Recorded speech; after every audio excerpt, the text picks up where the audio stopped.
Everyone, welcome to another episode of Steelers Today, our first post-Tomlin press conference episode after a regular season game. This is Dale Lolley. I'm Eddie Provident. You're watching DK Pittsburgh Sports. This show is brought to you by BetQL, the only app that you'll need to make smart bets and get an advantage over your sportbook. They scan over 350,000 unique bets per year to give you a best bet recommendation for every game, all major sports. They cover everything, spreads, over-unders, and player prop bets. Their algorithms look at their historical performances, matchups, weather, injuries, coaching, and much, much more. They even give you inline movements so you can jump on bets in real time. Sharp data to see what the pros are backing. If you go to try.betql.co/DKPS to get started now, or download the BetQL app, again, that's try.betql.co/DKPS.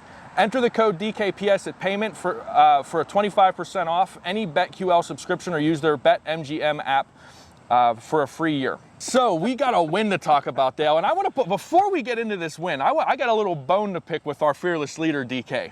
Okay. On Twitter on Sunday, he posts that he texted Ramon Foster that Ramon Foster was the only one who picked the Steelers to win this game in Buffalo.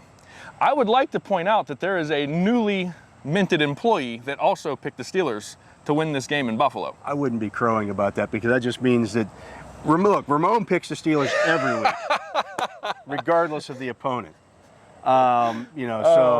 Look, they were a 6.5 point underdog in this game. They were the team that beat the biggest spread this week. There were a lot of underdogs that covered this week. I think the underdogs were 9-7 against the spread, but the Steelers beat the biggest spread this week. You know, anybody who said that they saw this coming is full of it. Especially the way that they did it. That's a good Buffalo team that the Steelers beat. And I've said all along that the Steelers are a good football team. I picked them to make the playoffs, for God's sakes. The people who think that somehow I hate the team or something. Look, I've been doing this for 28 years. I'm not a fan. This is my job. This is what I do for a living. I'm going to give you my honest opinion and analysis on this. Dale, I'd also like to point out that I backed into that, because I said it was going to be a high-scoring affair. I said it was going to be an all-offensive thing. And look, the defense... I thought it was going to be defensive. And you were right on that. The defense showed up and showed out, man. I mean, if you looked at last year's game, it was 26-15. And the Bills got a defensive touchdown. Mm-hmm. So there were 35 offensive points scored in that game. Yeah. The Bills have a good defense. The Steelers have a great defense. And so, you have to take that into account. Yes, it's an offensive league, and it's much easier to play offense than it is defense in today's football. But great defenses travel. Mm-hmm. Great defenses, can shut down largely any offense. And we saw the Steelers kind of step outside what they normally do in that game and not blitz as much, play more coverage on the back end of it. And they could do that because their pass rush was able to get after the Bills.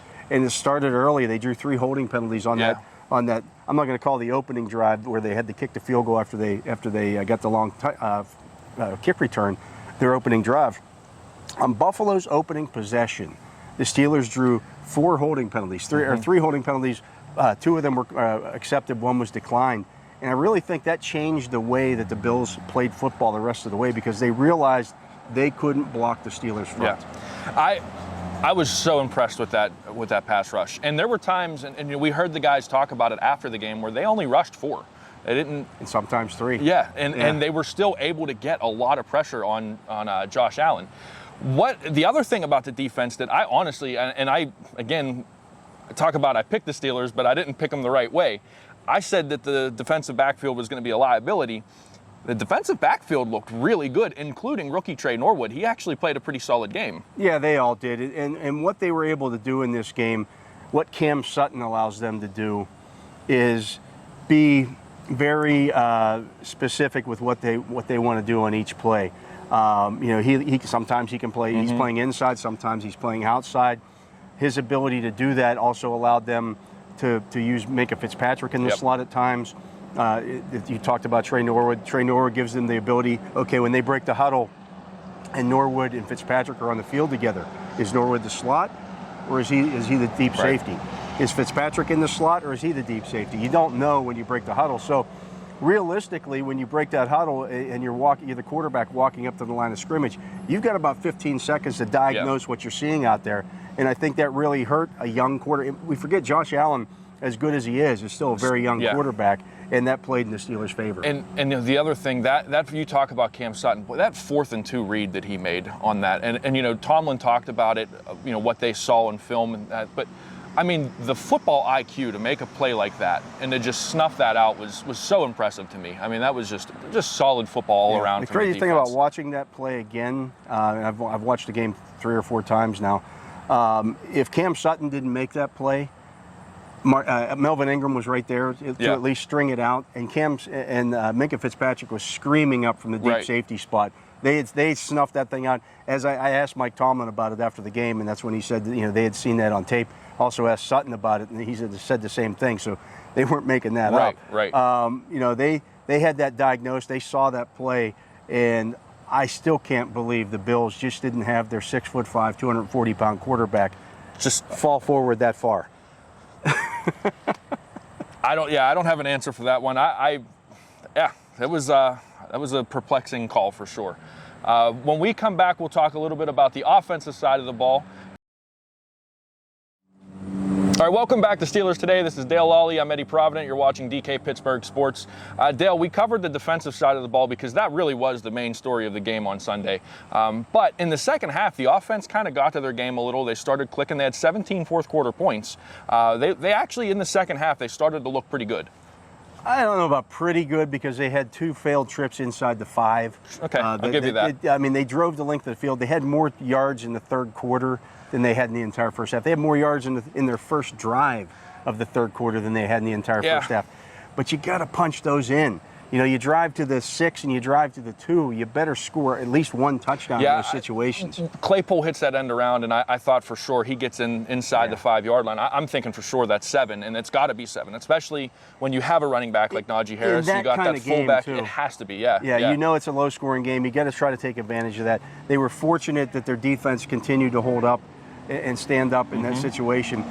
Yes, the offense scored on 4 consecutive possessions in the second half, which is great. And they actually got into a little bit of a rhythm. They found the running game. I think Harris had 36 yards on 9 carries in the second half, which, okay, you'll take that. If he gets 18 for 72, that's not so solid bad. Game. Right. They need to find that earlier. Mike Tomlin talked about it today, how he liked the way that the offensive line competed. He liked the way that they were out there. It wasn't too big for them. He said they just need to perform better. Right. Yeah, and my issue with the offensive line, I didn't see a lot from Chooks.